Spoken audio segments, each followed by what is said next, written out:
Well, good morning, everyone. My name is W.J. Miles. I am your instructor for today's webinar, and Heather Hello, good morning, everyone. is going to be answering your questions online. If you have any questions during the session today, please type them into the question pane located in the top right-hand corner of your screen. If you can't see the question pane, you may need to click the orange arrow button to maximize it. We'll do our best to answer all the questions that come in today. We will have a time at the end of the class for some questions there also. Today's webinar is covering the ZipForm Plus updates. You can get additional training though if you go to mymetrotex.com, sign in, and then on our electronic calendar that's located right here at the top of the screen, you'll see courses and events. Again, mymetrotex.com. Top center is courses and events. When you click on that, you'll see the electronic calendar for Metrotex, and you'll see all of the pretty colors over here for committee meetings and classes and different classes and everything. If you come over here on the left-hand side and you click on MLS, you'll see just our MLS classes. So we've got additional ZipForms classes coming up. We're teaching the new user interface in all of our classes. So find those if you want some additional training. That's going to be 3 hours of CE credit on your Trek training log. And then once you find a ZipForms class, make sure it's in a location that you want to take it in also. Over here on the right-hand side is the locations. We have multiple locations around the Metroplex. We've got an office in Grapevine, Louisville, Richardson, Garland, Duncanville, and then our main office in Dallas. So when you find a class you're interested in, make sure it's in a location that you want to take it in there also. All right, so let's have some fun with ZipForms. The way that we recommend that you get to ZipForms is if you come to mymetrotex.com, sign into MLS, and go to Matrix. If you try to sign in here on the main menu, you can get to ZipForms. It'll take you to a ZipForms login screen, but you have to know your ZipForms login information. It's easier if you go to MLS login, go through the Netris portal, get signed in, and go to Matrix. On the Matrix homepage, you've got external links. This is a widget or a box here, and there's a ZipForms login right there. If you click on this login, you're already in a secure environment, you're going to a secure environment, and you won't have to log into ZipForms.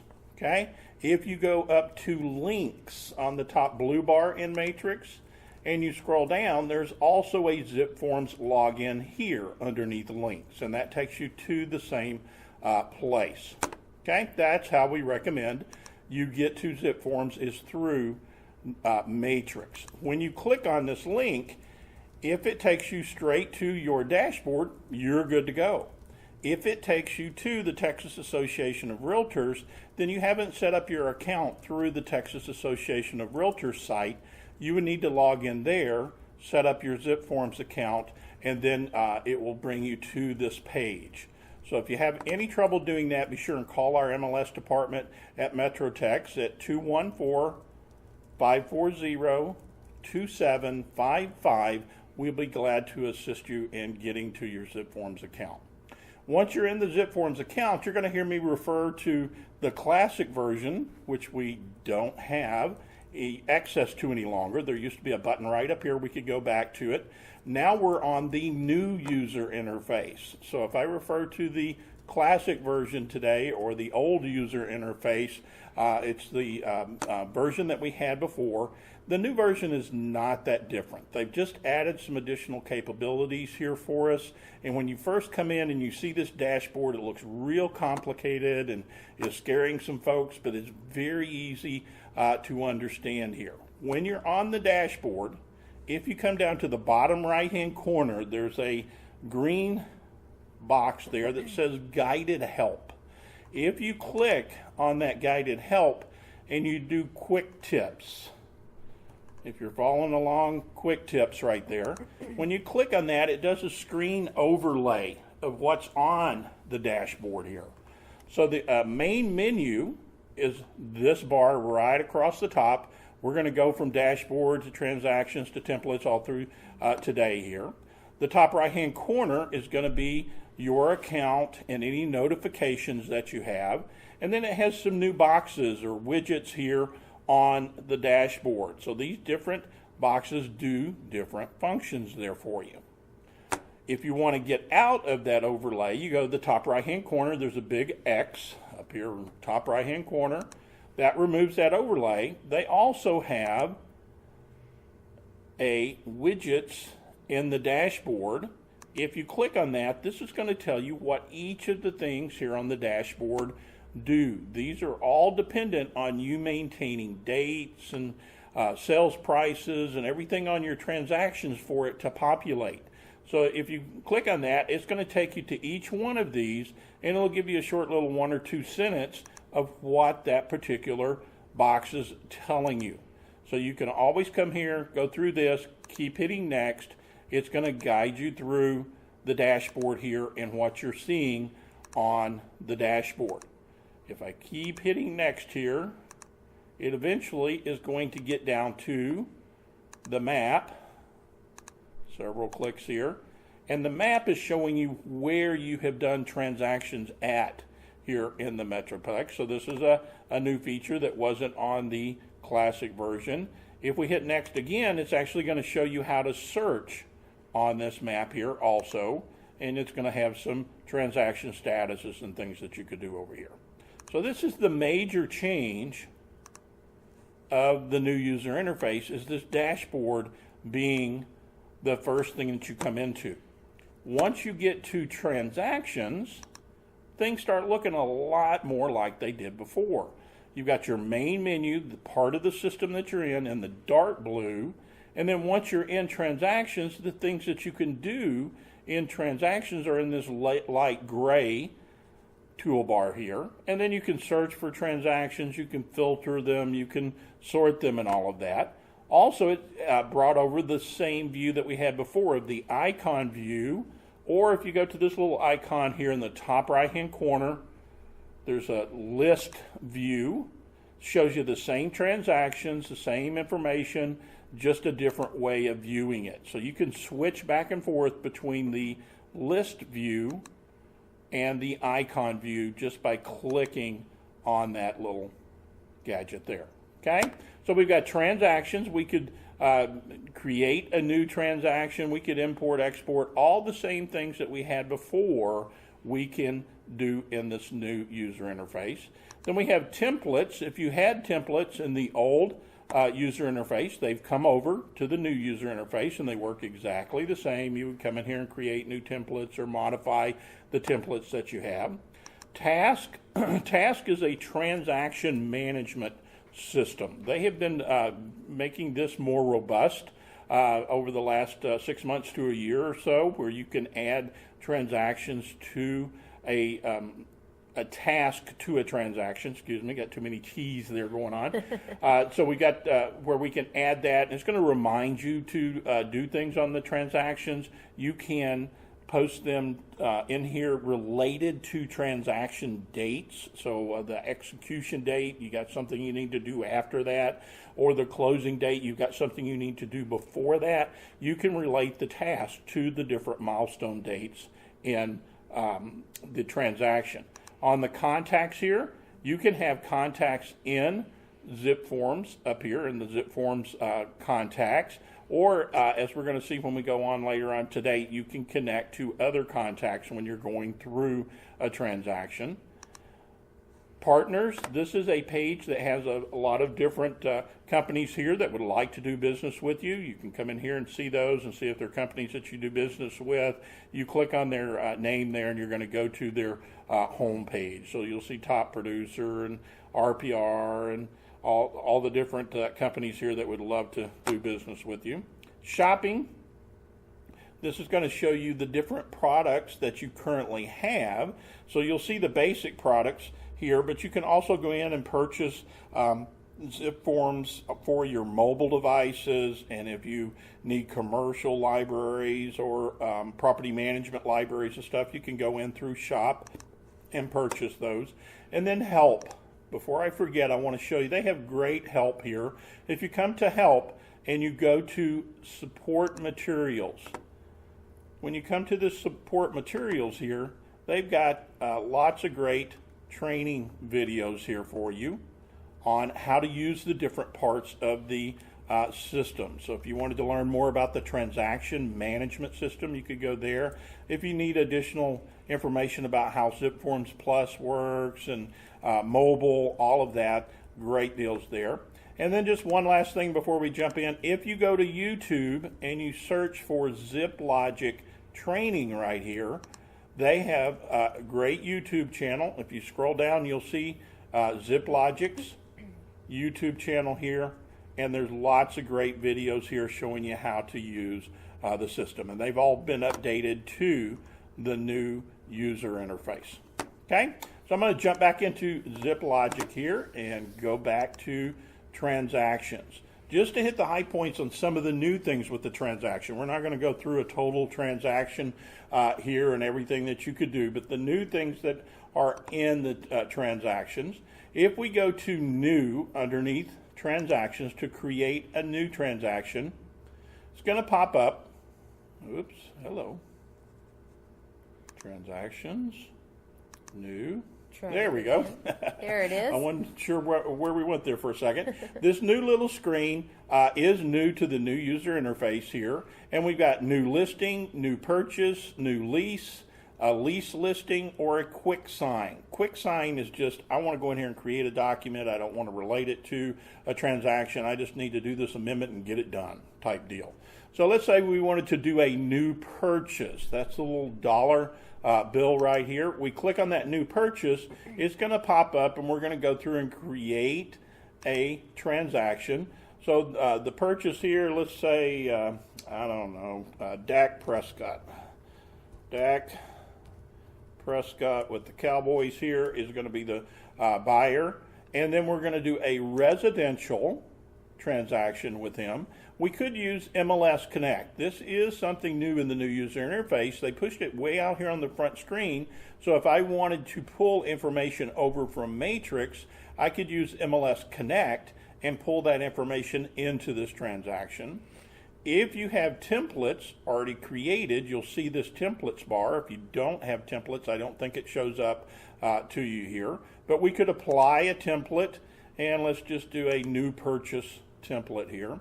And then we're going to hit save. It's going to create a new transaction, and this is what the transaction now looks like. We have this additional summary screen here, this little house. If you roll over, it says transaction summary. And then all the different parts of the transaction are here on this darker gray bar. So we've got the parties that are connected to the transaction, the documents that are connected, the task, and so forth across there. This is going to be a summary screen. If we had used MLS Connect and pulled stuff over, this would already be filled in with a lot of information. But since we didn't do that, we'll add some things as we go along here.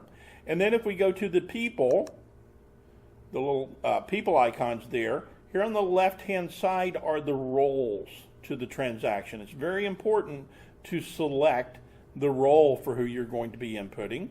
So Dak Prescott's going to be buyer number 1. I'm going to click on buyer number 1, and then I'm going to put in his information. I know his first name isn't Dak. That's his nickname. I think his middle name is Dakota, is the way that is there. But for some reason, the nickname Dak stuck with him. So I'm putting in my dog's email address here so that we can send it out for e-signature, and you'll see the changes on the e-signature. So did I spell that right? Make sure I got the R on the front of it. Yep, got that in there. Any other stuff here, if I put the address, the city, the state, cell phone numbers, things like that, I can save all that information. Once I've got at least the role, the first name, the last name, and the email address, then I'll scroll down and hit save. That's going to add Dak as buyer number 1. So therefore, anytime buyer number 1 is used on any of the documents, he's going to be filled in on that slot. We could have buyer number 2, seller number 1, seller number 2, and so forth on here. So very important to select the role and then add the person. Once we go to the documents, since we used our template, we're going to see that the documents are already in the transaction here for me. Maybe they didn't wind up the way that I like them here. I could go over to Organize, click on that, and then I can move the documents around by grabbing the documents and putting them in whatever order I want them to be in.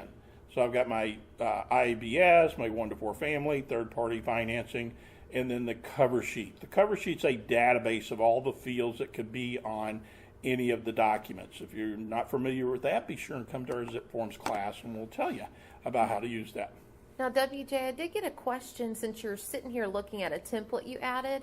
Do the templates automatically update when the forms, like the new versions, come out? No, they don't. You have to go in and put the new version of the forms in your templates. The reason why is sometimes it's just a minor change on a document, just the wording or whatever, but sometimes it's a major change, kind of like on the information about brokerage services. When it changed a year or so ago, it didn't used to have any fields in there for us to fill in, and now there's a whole bunch of fields for us to fill in. So on the templates, if a new document comes out, you need to be sure and put the new document version in your templates and fill it out correctly with any new fields that it has on it. Okay, great. Okay? So we're not going to spend the time to go through and fill out all the documents here and show you all that. I'm just going to put those in there. Then we've got our task and we've got notes.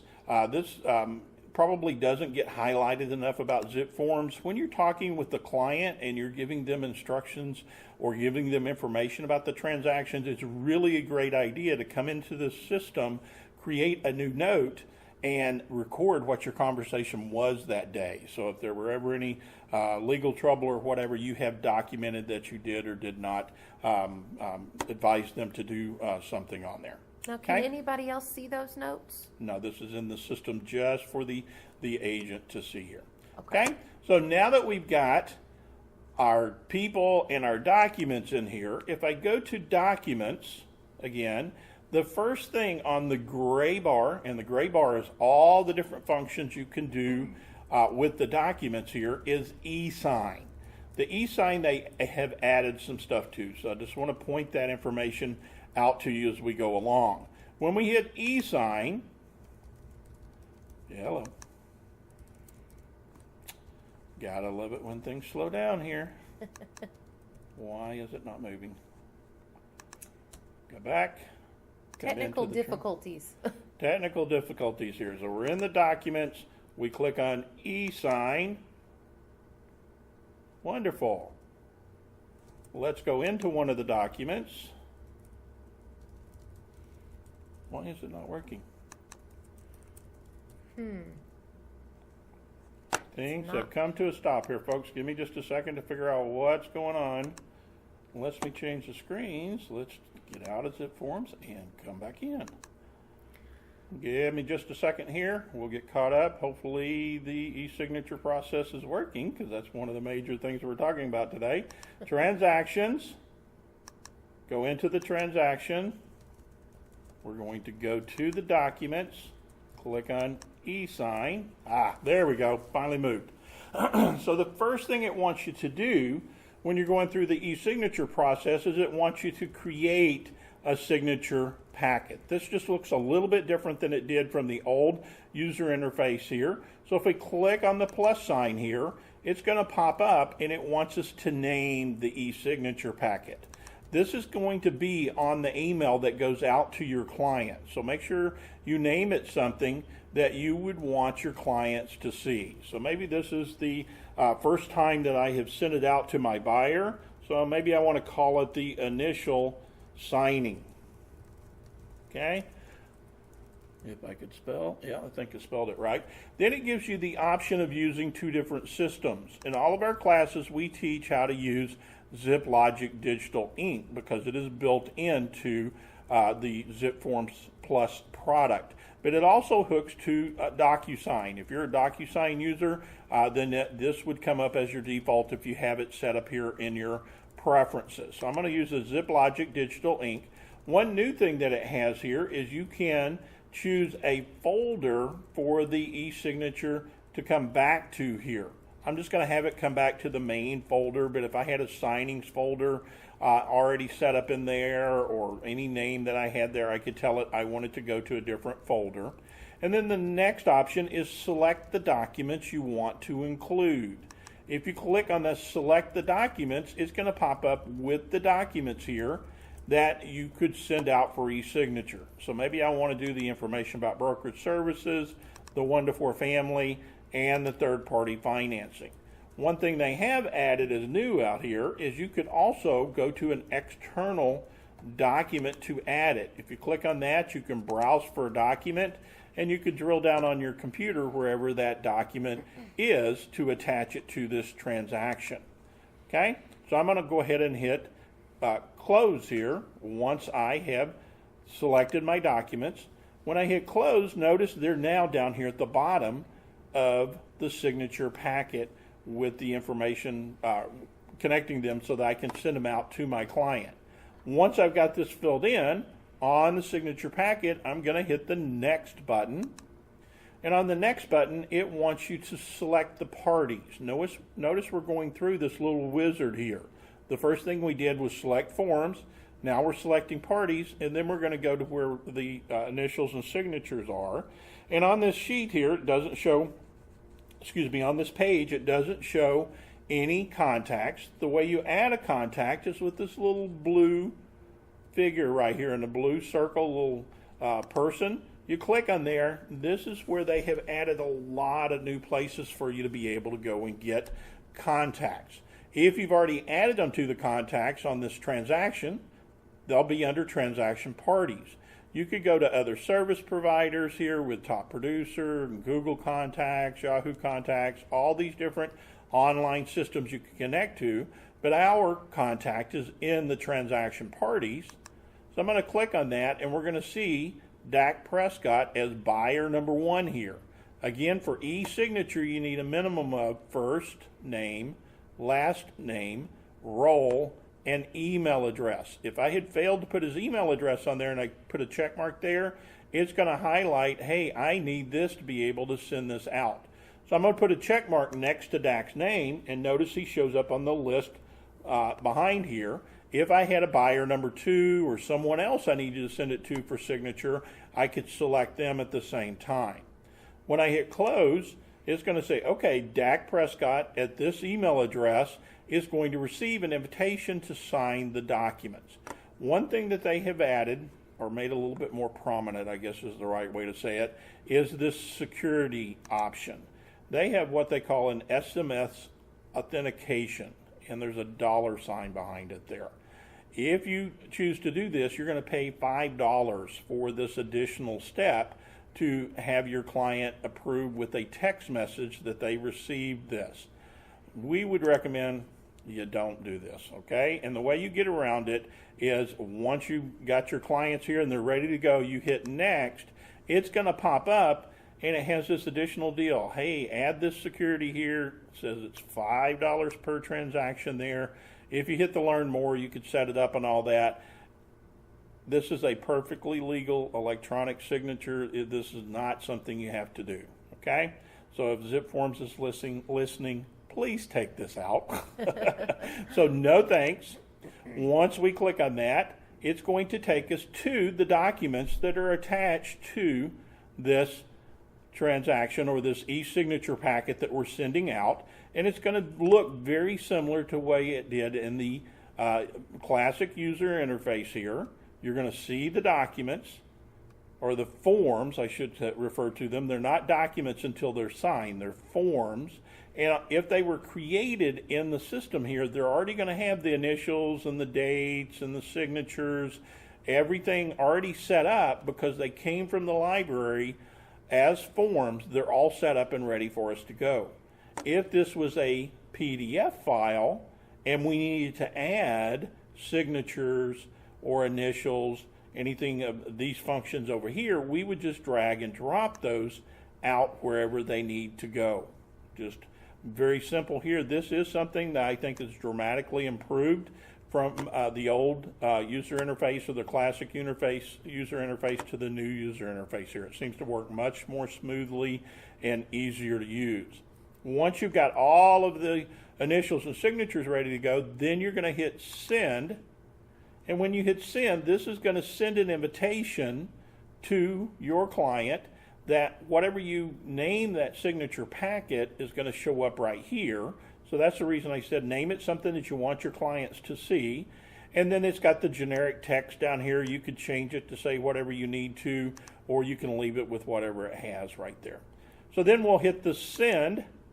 When we hit send, there's going to be an invitation sent to your client to sign, and then it shows you the signature packet right here. From this point, it looks very similar to the old system. In most cases, you would just hit close, go about your business, wait till you get notified from your client that, from the system that your client has signed the documents. If for some reason you found a mistake, though, you can modify this signature packet by clicking on modify right here, as long as no one has signed. If anyone's gone in and initialed and signed and saved it, your only option is to cancel this signature packet. But if they call you and say, hey, I see this misspelled word, or I didn't agree to that amount, or whatever is wrong with the submission here, if you tell them to stop, get out of the signing, you come in here, modify whatever needed to be modified, and then tell them to go back in and sign, then you can modify the documents there. Okay? So we would hit close right there, and boom, it brings us back to our signature packet page, and it shows this signature packet is in progress right there. Okay? So I'm going to jump over here and become Rudy my dog. Whoops, I'm used to having an icon down there at the bottom. Here's Internet Explorer. And I'm going to sign into Rudy my dog's Gmail account here. Rudy hadn't been feeling well. He's got arthritis in his hips, or something's going on with him, so we've been giving him some medication there. I'm sorry, I should have signed in before we started, but it won't take just a second to get into Gmail here and show you what it looks like from your client's perspective.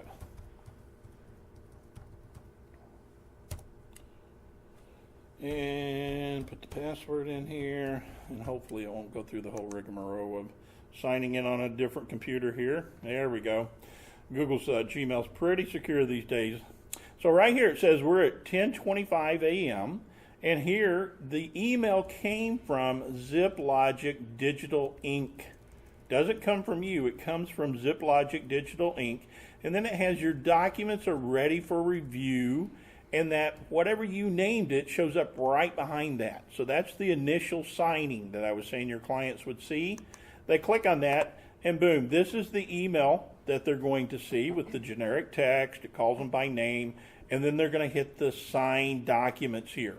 The documents never leave the system. They stay in ZipLogic Digital Inc.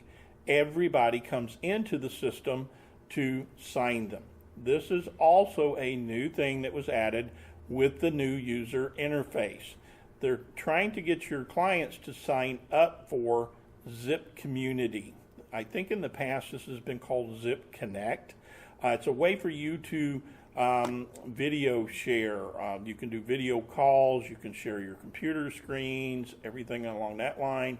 I've got a lot of different ways to communicate with my clients. I don't need another system here. Again, ZipForms, if you're listening, please remove this. But the easy way is to tell your client when they get that initial signing here, tell them to connect without an account.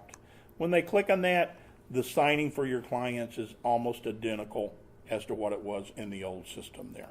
And just a tip, that may be something before you send your invitation, you might want to put that in there. They do not have to create an account, because they may ask you. That email that you send, you could say on there, the screen that you see when you click the button, click to not create an account there. Unless you want to use Zip Connect or the Zip Community for video calling and sharing your computer, your client sharing the computer and all of that. But these days we've got lots of different ways to communicate with our client there. Okay, so I'm not going to go through the signing by the contact there. It's very similar to the way it has been in the past. So that is the changes to the signing process. If we come back in, click on dashboard, brings us back here to the beginning.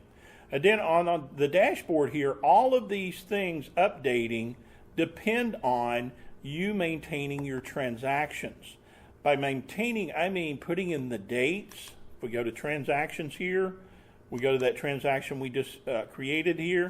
There's lots of different dates and milestones and things that need to happen. If you scroll down to the purchase here, you'll see that there's offer date, acceptance date, date of contract.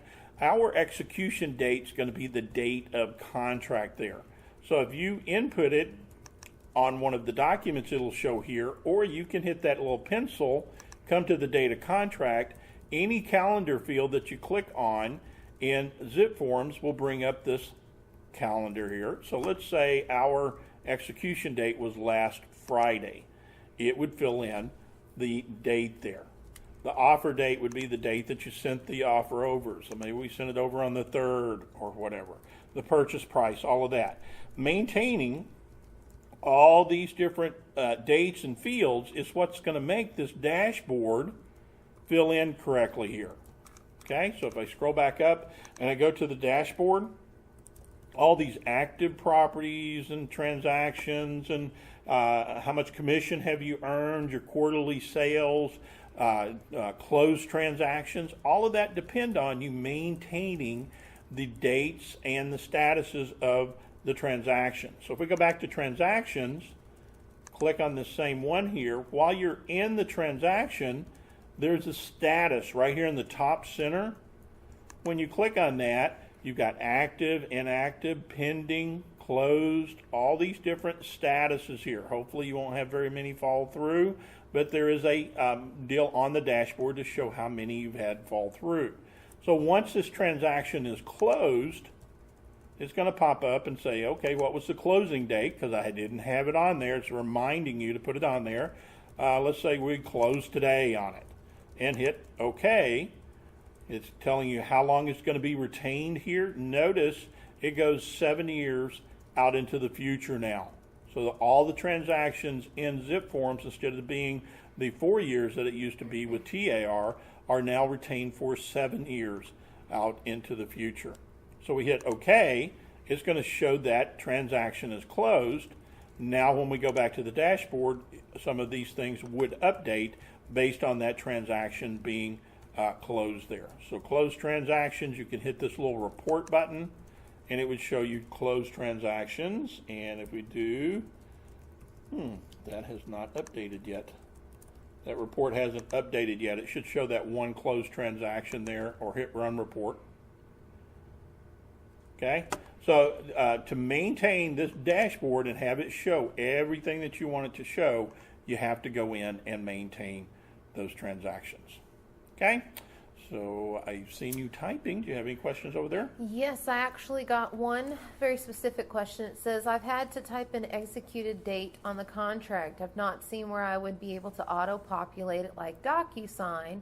This can be a problem when you send a contract for signatures and they may not sign till the next day and it may have the wrong date on the contract. There is a manual way of doing that. You could take it down into Adobe, and then on Adobe there's ways that you can add text boxes and things there.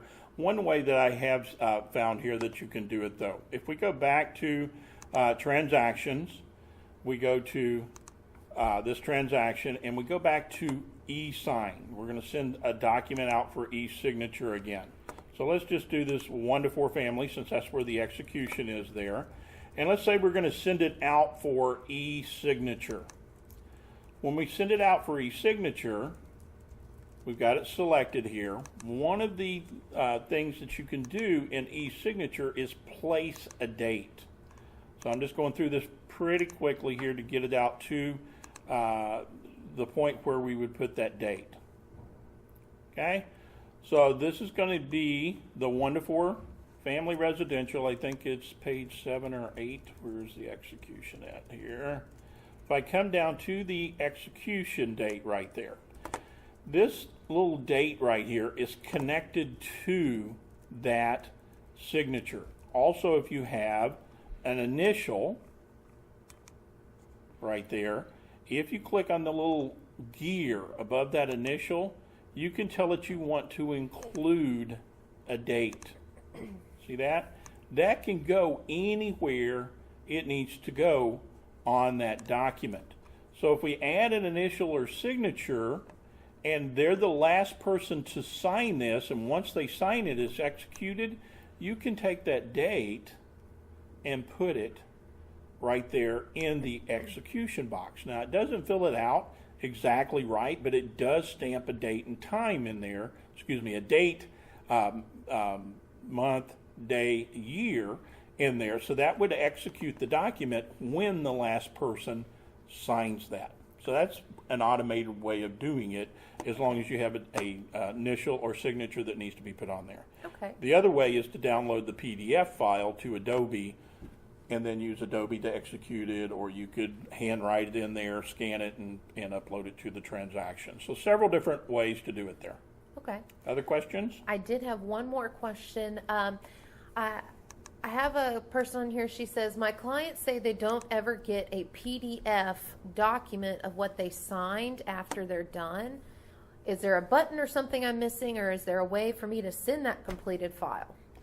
When they go in and sign, that link that they received stays active, so they can come in and see the documents they have signed. Unless you close that transaction and lock them out of it, that same link, if I click on it again here, would take them to the signing. Well, I didn't complete the signing here, but if they had completed the signing, it would take them back into see those documents that they've signed. They can also, while they're in signing, they can print the documents. They can print it to a PDF printer on their computer. There's lots of other things they can do while they're in that signing there. Or once they're signed, let me get in another okay. Let me get in another transaction where I have done a signing here. Then I could email those signed documents to them from the transaction. Let me look and see if this one has, right down here is my signature packet on this transaction. When I'm in here, one of the functions is email. I could click email, select which documents I want to send them, and then I could email them to the client myself. So lots of different ways for them to see the information that they've signed, or the documents they've signed. Okay, great. Other questions? Looks like I have one other question that just came in. Has the dashboard reports been updated? I have consistently completed transaction information along with closing date, sale prices. However, my dashboard has never been correct. So you're talking about this report that I went into, and since I closed that one deal, it's not showing up. So if I do January 1st, 2018 through January 1st, 2019 and hit run report, it should show that one I closed. There must be some additional requirements other than just closing, coming here and doing the closing status here. This is not anywhere near filled out correctly. What I would do on that is ask their ZipForm support that question. If you come over to help right there and then come down to support materials, I think there's going to be a way down here. Let me look here and see. Yep, support. There's going to be a way for you to send them an email and ask them that question. Or if you want to send an email to us at the MLS department, our MLS email is mls@dfwre.com. We'll be glad to forward that question into the support and then get back with you about it also. Okay? Since this is new with the new user interface here on the dashboard, you can tell I don't have a whole lot populated on mine because I really don't maintain my transactions like I should. I just teach in class how to do things. So we'll start learning more about how to get this to populate correctly and see the information as we go along with it here. Okay. Okay, any others? I have got two more that came in. The First one is there is an option of CC when sending the documents for signature. Won't this allow the signer to receive a copy? It did in the old classic ZipForms. I'm not sure about that. No, well, what they're talking about is if you're in the transaction here and you send a document, so let's say we're in the 1 to 4 family here and we hit ESign, signature, blah, blah, blah, hit next. Right here is CC. The CC is actually copying you, not your user. Your user's getting the email at this name and email address. This CC is actually to copy you on there. You'll get a copy of the invitation that they received. There's probably another way for them to receive the documents that they're signing, but this CC would actually only show you that document that I went in and I clicked on the link to go in and sign those documents, and it would know it was you. So I copy CC list. All right, let's see what this lists. Copy yourself.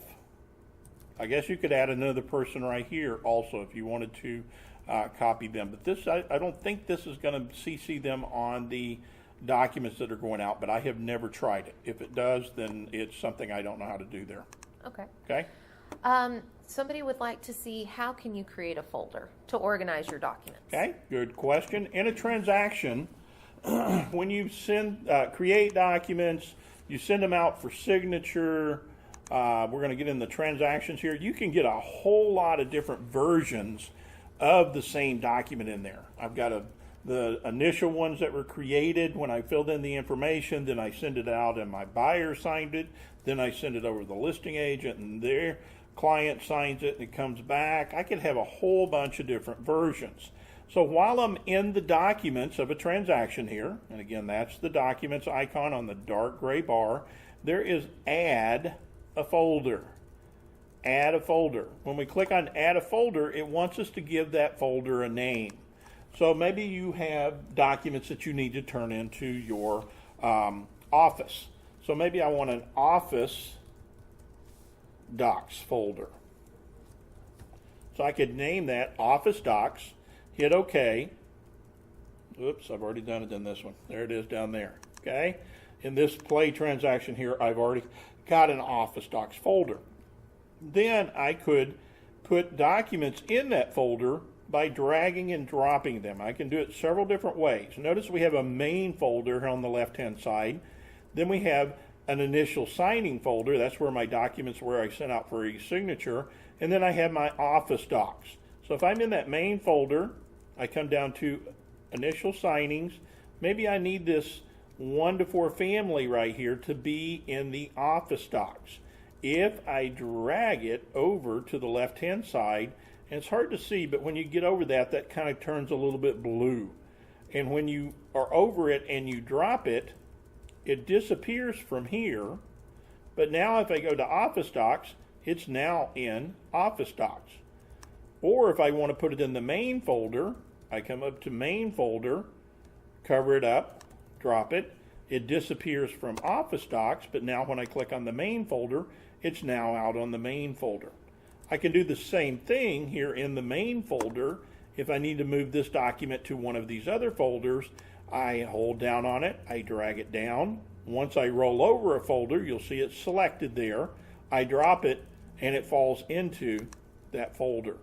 So folders can help you clean a transaction up. You can also get rid of the older versions that you don't need anymore. These were the initial things that I filled out here. I really don't need them anymore. They're already signed. I can come over to the little down arrow and remove. Or if I'm using the icon view here rather than the list view, it's the top right-hand corner, has the same menu there for you. So you can remove versions of forms. You can always put forms back. If you removed it and you need to keep it, put it back in, you can put it back in and it'll be filled in. But if you delete a PDF file from a transaction that was not created in that transaction, then it cannot be put back. You would have to upload it from your computer again. Okay. So Folders help you to clean things up. You could also have a transaction that was started for a listing, and you put all of your listing docs in a folder that are approved by your broker and all set up and everything. And then as you get offers, you could create offer docs folders. So maybe Remax or a date or Keller Williams or whatever. You can name the folders different names of brokers, and then that way you would put all the documents for those different offers into those different folders. So lots of ways to clean a transaction up there. Okay. Now I got two more questions. These are about signatures. So one question I got asked was, one, how can you add those check marks or add a text box on when you're doing a signature? And then the next question is, how do we check the progress of a signature packet? Okay, so if we go into transactions, this is the one that I started here today. I'm going to click on it. Then I'm going to go to, actually let's do it over here. On the dashboard, where's it at here? My signature packets. Sign, right there.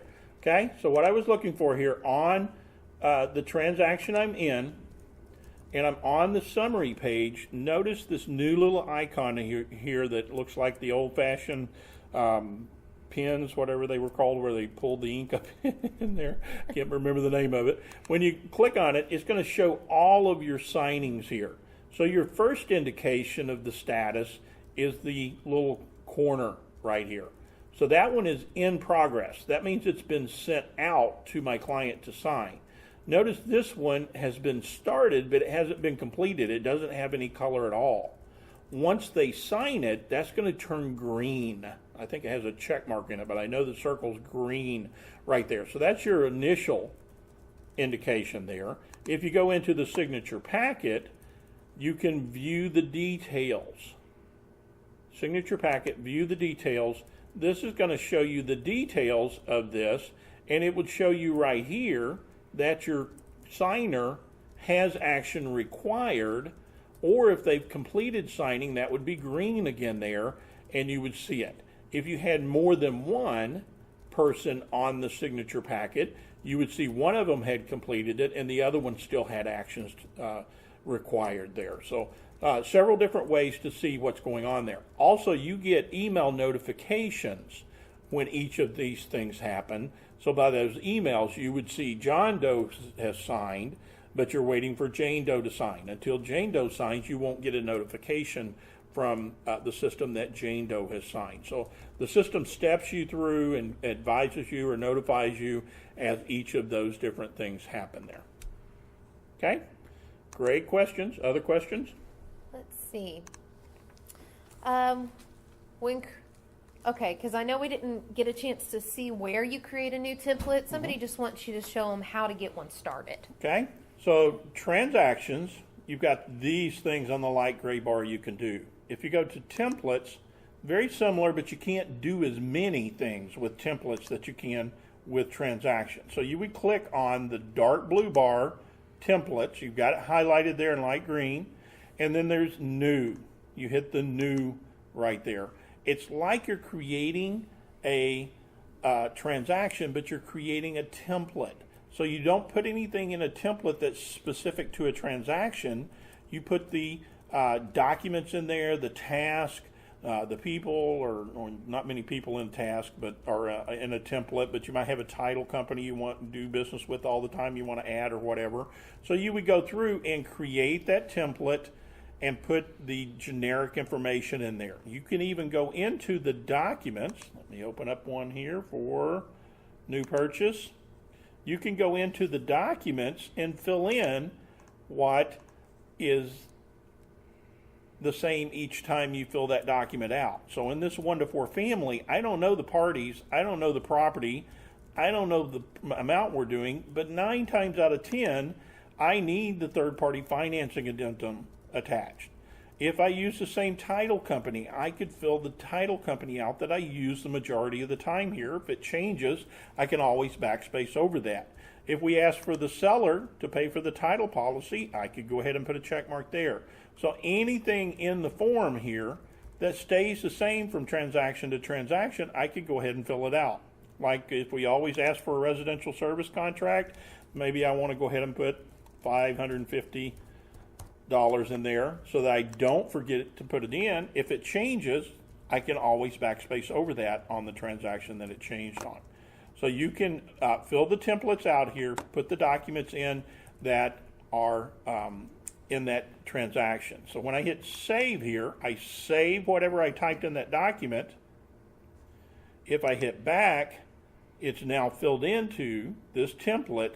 So this new purchase template, I would get the documents that I need for a new purchase. Maybe an information about brokerage services, 1 to 4 family, third-party financing, any of the documents that your broker requires you to have on a purchase transaction, you would go ahead and put those in.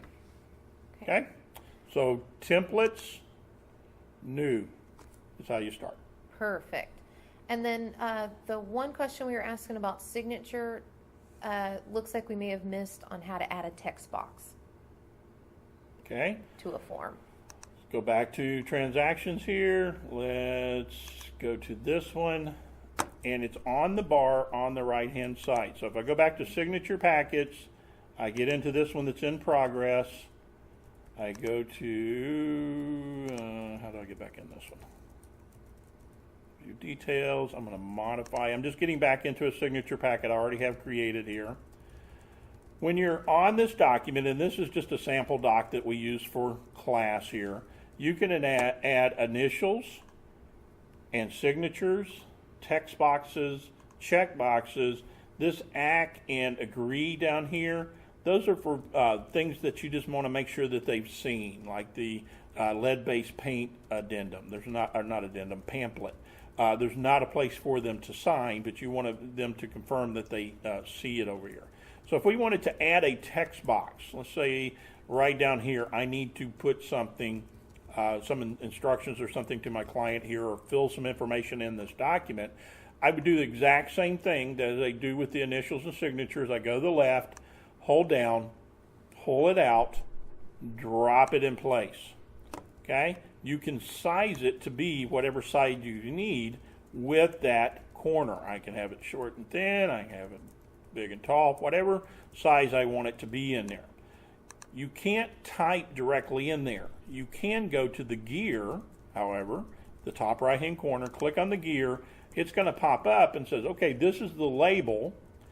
What value do you want to put in this? And whatever you put in the value here, you hit apply, and boom, it types it in there. This is a text box that is for your client to fill in, though. So maybe I want to say in this text box, please put your address here. And it's mandatory for them to do. You hit apply, see where it says please put your address here. When they receive it, they click in that box and they're going to fill in their address. Okay? If you wanted to put text boxes there, you would put it there and you would not make it mandatory for them. You would put it read only. If it was read only, you're typing in that box, but you want them to see it. Okay? So there's lots of decisions that are made for you right here in this little box when it opens up. If you want them to fill it in, mandatory. If you just want them to read it, read only. Okay? Other questions? Yes, I have one more question. How do we just get a form that's not to a specific transaction? Okay. If I get out of here, let me see how I want to get out of here. I'm going to hit quit right there. Where am I? Sure. Yep. I'm going to get back to my dashboard. When you come to the dashboard, all right, nope, it's not on the dashboard. It's on the transaction summary. No, we're not going to do that either. Hold on. Let me think about this. Create a new transaction. Manage, view forms. Can you start one from this new dashboard? View forms.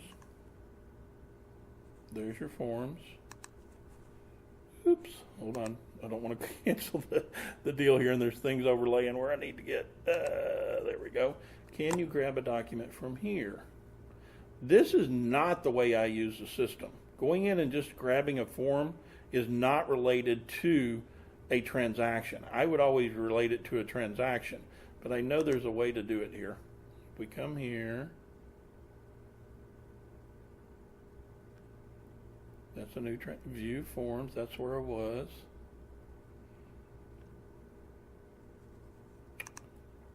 I haven't seen a way to just get a Apply form not attached to a transaction. There's a way. I just don't do it very often. Manage transaction, view forms, create a transaction.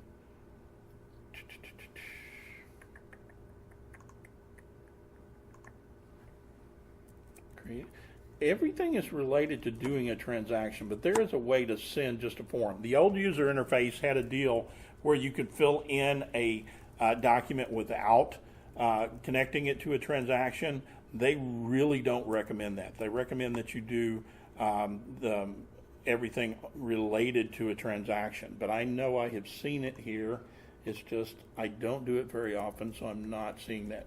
If you will, submit that question to our MLS department, mls@dfwre.com. We'll get you an answer on there and reply to that email. Okay? Any other questions? We had one more question. This will probably be the last one you can answer. On the seller side, how would you make changes on an offer? On the seller side, you mean you're the listing agent and someone has sent you an offer. They're going to send you a PDF file connected to an email in most cases. You're going to take that PDF file and put it into this system, and you can manipulate it. Now, they did turn the editing feature off in ZipForms, where you can't do strike-throughs or things like that, but you could do that out in the Adobe Acrobat Reader, where it has the fill and sign over on the right. There's some features that you could do there. But to add a document to a transaction, let's say you're creating, have a transaction over here for a listing, and you need to add a document to it, you're going to come to the listing transaction, go to documents, and you're going to hit add document. And whatever they sent you, you're going to add that document. You can either browse for it here and drill down on your computer and find that transaction there, or that, that file, and add it here. And then once you added it, you can send it out for e-signature as long as it's a PDF file. If it's a PDF file, then you can add initials and signatures and text boxes and all of those features that we've looked at on the signings there. Okay? So that would be how you would add that document and use it in ZipForms. Wonderful. All right. Well, guys, we have enjoyed class today. I hope y'all have learned a little bit about the new user interface. I guess the big takeaway from the webinar is ZipForms has not changed that much. Once you get into transactions, it looks pretty much the same as it did in the classic user interface. When you get into templates, it looks pretty much the same as it did in the classic user interface there. So don't let this dashboard confuse you here, and don't let the menu, when you get into a transaction, confuse you. All the stuff that you did before is still here. It just looks a little bit differently, and it's arranged a little bit differently here. Okay? So just remember, on the summary of a transaction, you've got all these fields that you can fill in, and as you're filling in the information on the documents, it's also filling in here. Okay? One other change is they changed the term collaborate.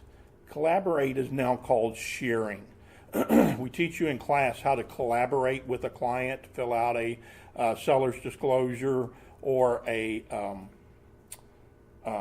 tenant application for a lease. Instead of you calling it collaborate, they now call it share right there. Okay? All right, guys, we have enjoyed it. Hope y'all have enjoyed it. And Heather, you want to say goodbye? Goodbye, guys. And if you need anything, please call us. Again, just so you know, our phone number is 214-540-2755. Trying to answer as many questions as we could today. I know some of you had a few more harder things to answer, so please call us this afternoon so we can help you further. All right, guys, enjoyed it. And everyone have a great new year. Bye-bye. Bye-bye.